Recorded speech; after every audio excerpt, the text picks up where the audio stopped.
The sun beat down on the bustling streets of Atlanta, Georgia, where the air hummed with the rhythm of the city. Marcus Thompson eased his unassuming Toyota Camry into the lot of Elite Auto Gallery, a high-end dealership known for its fleet of luxury imports, Porsches, BMWs, and Mercedes that screamed success. But today, Marcus wasn't here to flaunt.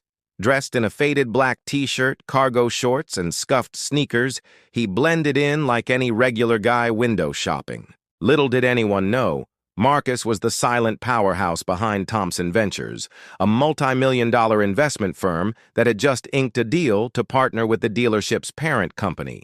He was here incognito, testing the waters before the big announcement. As he stepped out, the August heat wrapped around him like a blanket. But Marcus felt a familiar chill, the kind that came from years of navigating spaces where his skin color often spoke before he did. He adjusted his baseball cap and strolled toward the showroom, his dark eyes scanning the gleaming vehicles under the spotless glass facade. Inside, the cool blast of AC carried the scent of new leather and polished chrome, a world away from the sweltering parking lot. A few salespeople milled about, chatting idly near a coffee station. Their laughter faded as Marcus entered, replaced by quick, appraising glances.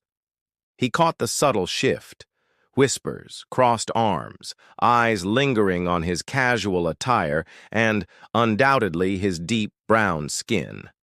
Marcus ignored it, heading straight for a sleek black Mercedes S-Class that caught his eye. He ran a hand along the hood, admiring the craftsmanship. That's when he appeared. Greg, the sales manager.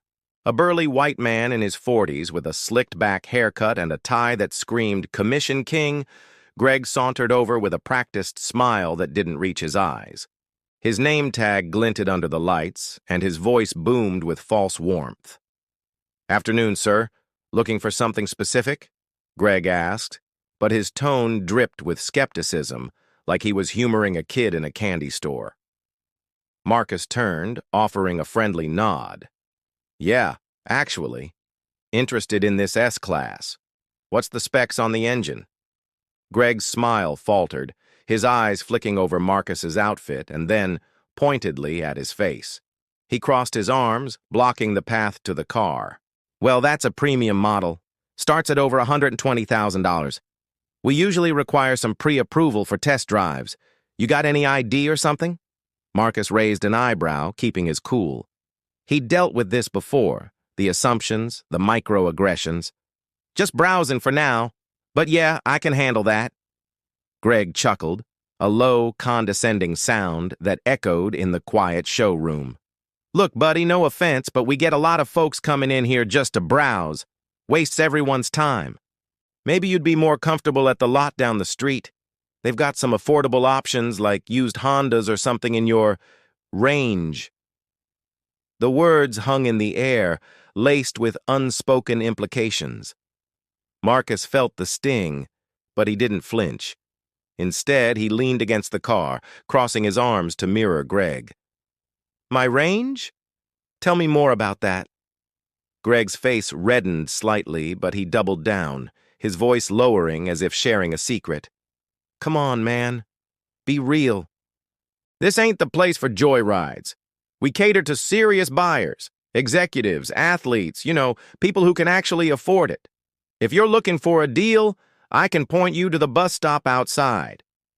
A couple of other salespeople snickered from afar, emboldened by Greg's lead. One muttered something about window shoppers, and the tension thickened like humidity before a storm. Marcus's jaw tightened, but he kept his voice steady. "That's interesting advice. You always profile your customers like this?" Greg's eyes narrowed, his politeness evaporating. "Profile? Nah, just calling it like I see it. You're not fooling anyone with that getup. Now, if you'll excuse me, I've got real clients waiting." He gestured toward the door, his hand waving dismissively. "Don't make me call security." The showroom fell silent, all eyes on the standoff. Marcus pulled out his phone, scrolling casually as if checking the weather. "Security? All right, let's make this easy. He dialed a number, putting it on speaker. On the other end, a crisp voice answered. Thompson Ventures. This is Lisa speaking. Lisa, it's Marcus. Patch me through to Mr. Harrington at Elite Auto's corporate office. Tell him it's urgent. Greg smirked, arms still crossed. Nice try, pal. Bluffing won't get you a free coffee. But moments later, the line connected. Marcus, great to hear from you. The partnership papers are all set. Your firm's investment is a game changer for us. What's up? Marcus locked eyes with Greg, whose smirk was fading fast. I'm at your Atlanta dealership right now, having an interesting chat with the sales manager. Thought you'd want to know how your team treats potential partners. Harrington's tone shifted to alarm. What? Put him on the phone. Marcus handed over the device, watching Greg's face drain of color as he listened. Yes, sir. No, I didn't realize. But he looked like... The conversation was short and brutal. Greg handed the phone back, his hand trembling. You're Marcus Thompson? The investor? Marcus nodded, his expression unyielding. The one and only. And yeah, I'm black. Shocking, right? The showroom erupted into whispers as the reality sank in. Greg stammered. I didn't mean, it's just, the clothes. Save it, Marcus cut in, his voice firm but not raised. He turned to the gathering staff who had inched closer, like moths to a flame. This isn't just about me. It's about every customer who walks through those doors. Black, white, rich, poor. Everyone deserves respect. Your assumptions? They're costing you business, trust, and now, maybe your job. Harrington arrived within the hour, pulling up in a chauffeured SUV. A tall, silver-haired executive, he strode in with purpose, shaking Marcus's hand vigorously. Marcus, my apologies. This is unacceptable. Greg stood there, sweating under the lights, as Harrington addressed the team in the back office. Elite Auto is about excellence for all. Prejudice has no place here. Greg, you're suspended pending review. And Marcus, if you'll still have us, let's make this partnership thrive, with changes. Marcus agreed, but not before leading an impromptu huddle with the staff. He shared his story, growing up in a rough Atlanta neighborhood, bootstrapping his way to success despite doors slammed in his face. I dressed like this today to see the real you, he said. And what I saw needs fixing. But I'm not here to burn it down. I'm here to build it up. Start treating every customer like they're the next big investor. Because they just might be. Greg approached later, head bowed. Mr. Thompson, I'm sorry. Truly, I let my biases get the best of me. Marcus looked him in the eye. Apology accepted, but prove it with actions. Change starts now.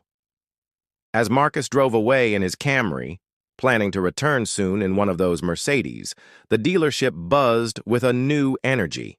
Whispers turned to discussions about inclusivity training, and the staff vowed to do better. In the rearview mirror, Marcus smiled faintly. It wasn't just a win for him. It was a reminder that regret hits hardest when prejudice meets power. And in a world quick to judge, true success comes from lifting others up, not pushing them out.